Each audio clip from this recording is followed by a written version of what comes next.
having a panic attack.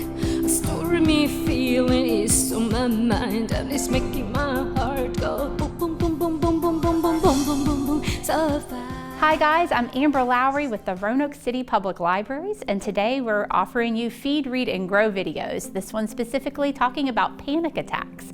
This series is sponsored by VCOM as well as the National Library of Medicine. So let's listen closely to what our panel of guests have to say.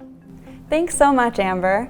My name is Elizabeth Akers, and I'm a second-year medical student at Edward Via College of Osteopathic Medicine, or VCOM.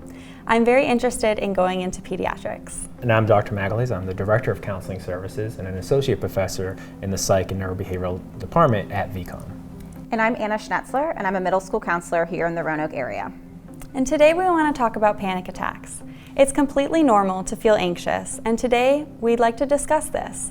I wanted to help on this project because it's very common to experience panic attacks, and I've had them too.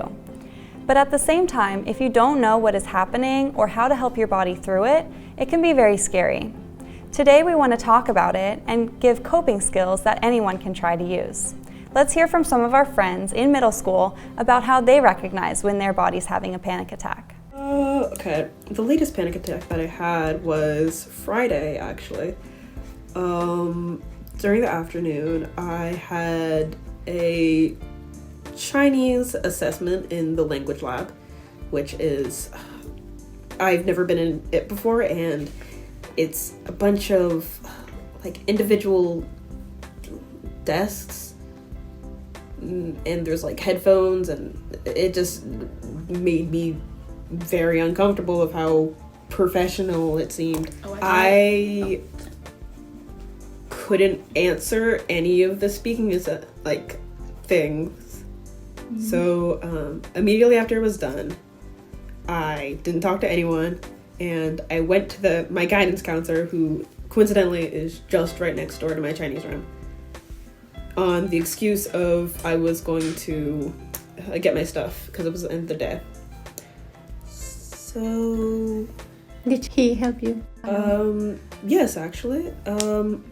My guidance counselor is amazing. He didn't exactly pry on what happened and let me tell him. Didn't pressure me into talking.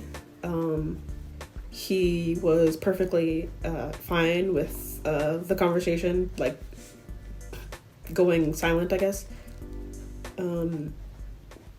Yeah. As we saw in that example, a panic attack is when your body reacts strongly to stress or fear. It might feel like your heart is racing, you can't breathe, or you're going to pass out. It can be pretty scary, but it's essential to remember that it won't last forever.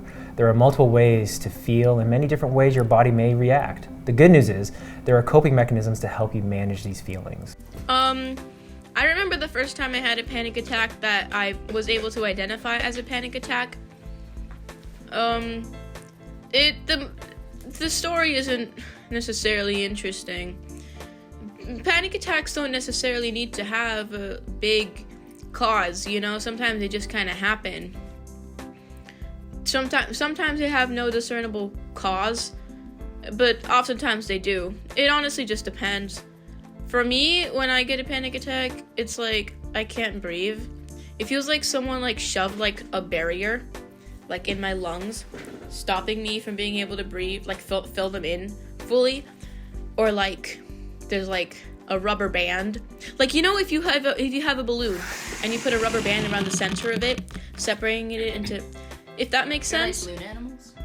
Yeah, like balloon animals. So I haven't had a bad panic attack in a while because I've gotten pretty good at regulating them.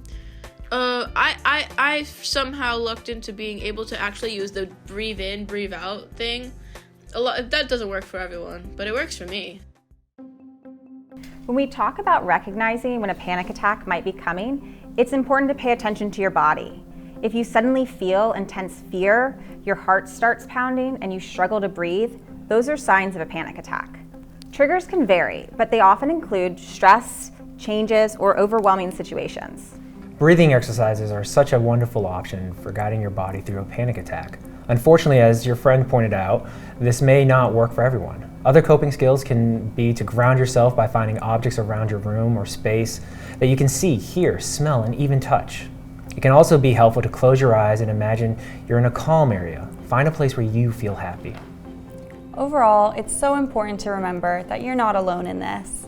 Make sure if you're feeling like this, you can talk to someone who you trust, like a parent, a friend, or even a teacher. So that's a wrap, guys. Thank you for joining us for Panic Attacks. I hope you join us again for more Feed, Read, and Grow videos. Breathe in, breathe out, and your heart will calm down. Breathe in.